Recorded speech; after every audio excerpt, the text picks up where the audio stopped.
ప్రస్తుతం ఛత్తీస్గఢ్లోని కర్రేగుట్టల వద్ద అత్యంత ఉద్రిక్త వాతావరణం నెలకొంది. సుమారుగా గత 5-6 రోజులుగా వేలాది మంది సైనికులు అక్కడికి మోహరించి కర్రేగుట్టల మీద వెళ్ళే ప్రయత్నం చేస్తున్నారు. ఏ క్షణంలోనైనా సరే వారు కర్రేగుట్టలు చేరుకొని అక్కడ ఉన్నటువంటి కీలకమైన మావోయిస్ట్ నేతలు ఎవరున్నారో వారిని అంతమొందించే ప్రక్రియను ప్రారంభించారు. ఒక వ్యూహాత్మకంగా కర్రేగుట్టలు వెళ్ళడానికి ప్రయత్నిస్తున్నారు. అయితే అనేక అవరోధాలు వాళ్ళకి కనిపిస్తున్నాయి. ఎందుకంటే కర్రేగుట్టల మీద హిడ్మా వంటి సీనియర్ నేతలు అనేక మంది ఉన్నారు. పోలీసులకు ఇంటెలిజెన్స్ ఇచ్చిన వివరాల ప్రకారం సుమారుగా 800 మంది వరకు మావోయిస్టులు అక్కడ మకాం వేస్తున్నారన్న సమాచారం వారు స్పష్టంగా అందడం జరిగింది. దాంతో కేంద్ర బలగాలు భారీ ఎత్తున అక్కడ మోహరించాయి. సుమారు 8,000 నుంచి 12,000 మంది పోలీసులు కర్రేగుట్టల చుట్టూ కూడా మోహరించి ఉన్నారు. ఏ ఏ ప్రాంతం నుంచి కూడా వాళ్ళు లోపలికి వెళ్ళడానికి ఏ ప్రాంతాలు ఉన్నాయి, ఎంత సురక్షితంగా పైకి వెళ్ళాలన్న దాని మీద వాళ్ళు వ్యూహాలు రచిస్తున్నారు. అదే సమయంలో ఈ చుట్టుపక్కల నుండి సుమారుగా 100 వరకు గిరిజన గ్రామాలు ఉంటాయి. ఆ గిరిజన గ్రామాల నుంచి ఎవరు కూడా బయటికి రావడానికి వీలేదని చెప్పేసి ముందుగానే ఆదేశాలు జారీ చేశారు. ఎట్టి పరిస్థితులు కూడా బయటకు వచ్చినట్లయితే వాళ్ళని చర్యలు తీసుకుంటామని కూడా చెప్పడంతో వాళ్ళు కనీసం కూలీకి కూడా వెళ్లకుండా వాళ్ళ ఇళ్లలోనే భయంగా ఉంటున్నారు. చివరికి నిన్న కాక మొన్న తెలంగాణ, ఛత్తీస్గఢ్, జార్ఖండ్ నుంచి మా సీనియర్ జర్నలిస్టులు అక్కడికి వెళ్ళడం జరిగింది. వాళ్ళని కూడా కొంతమేర వరకే పోలీసులు అనుమతించారు. దాని తర్వాత పైకి అనుమతి లేదని చెప్పడంతో జర్నలిస్టులు కూడా వెనక్కి తిరగడం జరిగింది. వచ్చిన తర్వాత ఈ గిరిజన గ్రామాలు ఏవైతే ఉన్నాయో అక్కడ వాళ్ళతో మాట్లాడే ప్రయత్నం చేయగా వాళ్ళు మాట్లాడడానికి నిరాకరించారు. ఎందుకంటే మావోయిస్టులకి ఈ కేంద్ర బలగాలు ఏవైతే ఉన్నాయో గిరిజనులకు చాలా సీరియస్గా వార్నింగ్ ఇవ్వడం జరిగింది. ఎవరికి కూడా మాట్లాడకూడదు, ఎలాంటి వివరాలు కూడా ఇవ్వకూడదని చెప్పడంతో వాళ్ళు కూడా మాట్లాడడానికి అంగీకరించడం లేదు.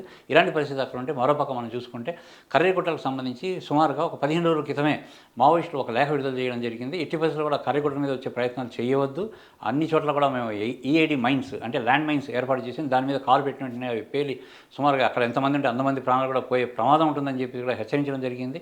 దీంతో పోలీసులు ముందుకు వెళ్ళడానికి కూడా అనేక జాగ్రత్తలు తీసుకున్నారు. స్నిఫర్ డాగ్స్ని తీసుకొచ్చారు. స్నిఫర్ డాగ్స్ తీసుకొచ్చిన తర్వాత అవి ఎక్కడైతే దారి చూపిస్తున్నాయో దాన్ని బట్టి ఒక్కొక్క అడుగు ముందుకు వేస్తున్నారు. దీంతో గత 5 రోజులుగా మనం పరిశీలిస్తే చాలా తక్కువగా ముందుకు వెళ్తున్నారు. అనుకున్న మేరకు ఆపరేషన్ వేగంగా జరగట్లేదు. ఇది ఒక పార్శ్వం. అయితే ఇంకో పార్శ్వంలో ఏదైతే అధునాతనమైన డ్రోన్స్ ఉన్నాయో దాని ద్వారా ఈ మావోయిస్టులు ఎక్కడున్నారు ఏంటి అనే దాని మీద వాళ్ళు ప్రయత్నాలు చేస్తున్నారు. సుమారుగా మొన్న చూస్తే ఒక చోట 5-6 మావోయిస్టులు తెలిసిన వెంటనే హెలికాప్టర్ ద్వారా బాంబింగ్ చేయడం జరిగింది. అక్కడ కర్రేగుట్టల సమీపంలో చూసుకుంటే మనం మొత్తం కర్రేగుట్టల చుట్టూ కూడా గ్రామాలు ఉంటాయి. ఒక పక్క వాజేడు, ఇంద్రావతి నది, చర్ల, పూజారి కాంకేర్ ఇలాగ 4 పక్కలు కూడా గ్రామాలు ఉన్నాయి. ఆ గ్రామాల్లో ఈ పోలీసులు భారీ ఎత్తున మోహరించున్నారు. అక్కడికి జర్నలిస్టులు వెళ్ళినప్పుడు ఒక కరెక్ట్గా చెప్పాలంటే ప్రత్యక్ష సాక్షులు చెప్పినట్టు ప్రకారం చూసుకుంటే బాంబుల మోతతోటి కర్రేగుట్టలు దద్దరిల్లుతుంది. ఎప్పుడు హెలికాప్టర్ వస్తుందో అర్థం కావడం లేదు. వచ్చిన వెంటనే బాంబులు వేసి వెళ్ళిపోతుంది. సుమారుగా తెల్లవారుజామున 8 గంటల నుంచి 11 గంటల వరకు, తర్వాత సాయంత్రం 3 గంటల నుంచి 5 గంటల వరకు ఈ 2 హెలికాప్టర్లు అనేది అక్కడ చుట్టూ తిరుగుతున్నాయి. ఒక పరిధికి వెళ్ళిన తర్వాత అవి బాంబులు వేయడం జరుగుతుంది. దాంతో బాంబుల మోతలు అక్కడ వినిపిస్తున్నాయి. ఎప్పుడు ఏం జరుగుతుందో, ఏ క్షణాలు ఏం జరుగుతుందో అర్థం కాని పరిస్థితి. 2 రోజుల క్రితమే సుమారుగా 3 మావోయిస్టులు, మహిళా మావోయిస్టులు మృతి చెందడం జరిగింది. ఆ మావోయిస్టులు ఉన్న ప్రాంతాన్ని ముందుగా డ్రోన్ గుర్తించింది. డ్రోన్ గుర్తించిన తర్వాత వెంటనే హెలికాప్టర్ అక్కడికి వెళ్ళడం జరిగింది. వెళ్ళి బాంబులు వేయడం జరిగింది.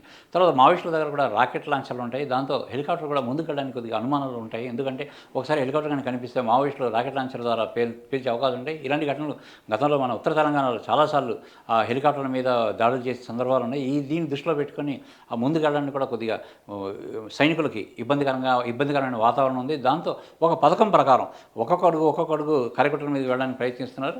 ఒక పక్క ఈ ప్రయత్నం జరుగుతుంటే మరోపక్క ఈ మావోయిస్టు సానుభూతి పరులు ఎవరైతే ఉన్నారో మన మైదాన ప్రాంతాల్లో ఉంటారు వాళ్ళు ఇప్పటికే 2-3 సార్లు సమావేశం జరగడం జరిగింది.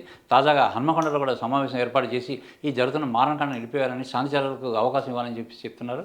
గతంలో ఒక లేఖ విడుదలైంది. తర్వాత నిన్న రూపేష్ కూడా ఒక లేఖ విడుదల చేశారు. కేంద్ర కమిటీ బ్యూరో ప్రతినిధిగా ఆయన ఒక లేఖ విడుదల చేసి తాము శాంతి సిద్ధంగా ఉన్నామని చెప్పేసి ఆయన పంపడం జరిగింది. కావాలంటే కొంతకాలం పాటు కాల్పుల విరమణ కూడా తాము సిద్ధంగా ఉన్నాం, దీనికి అనుమతి ఇవ్వాలని చెప్పేసి కూడా ఆ లేఖలో స్పష్టంగా పేర్కొనడం జరిగింది. ఈ లేఖలు ఇప్పటికీ 2 లేఖలు వచ్చాయి. కాకపోతే మొదటి లేఖ వచ్చిన తర్వాత ఈ అమిత్ షా కేంద్ర మంత్రి ఎవరైతే ఉన్నారో ఆయన ఛత్తీస్గఢ్ ప్రాంతాల్లో పర్యటించడం జరిగింది. అప్పుడు ఆయన స్పష్టమైన ప్రకటన కూడా చేశారు.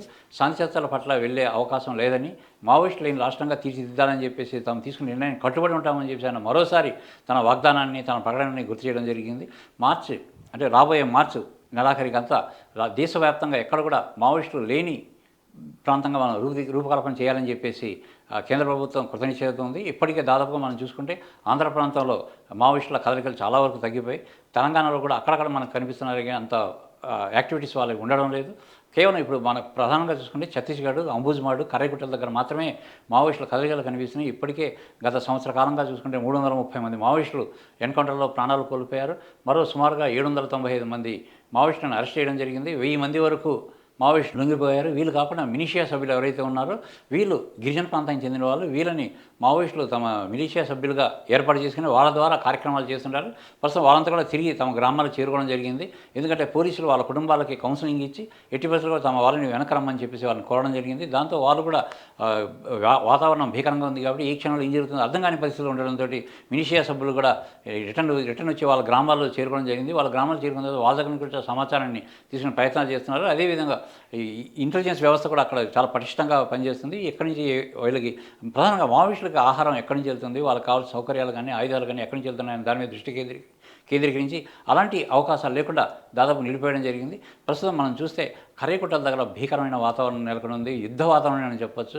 తరచుగా బాంబు చప్పులు వినిపిస్తున్నాయి, తుపాకీ చప్పులు వినిపిస్తున్నాయి. దీంతో సమీపంలోని ఆదివాసీ గ్రామాలు అయితే భయాందోళన నెలకొని ఉన్నాయి. ఈ పరిస్థితి మరింత కొంతకాలం కొనసాగింది. అయితే మొత్తం మీద మనం చూసుకుంటే మావోయిస్టులకు ఏరివేత కార్యక్రమం దాదాపుగా క్లైమాక్స్ చేరుకుందని నేను అనుకోవచ్చు.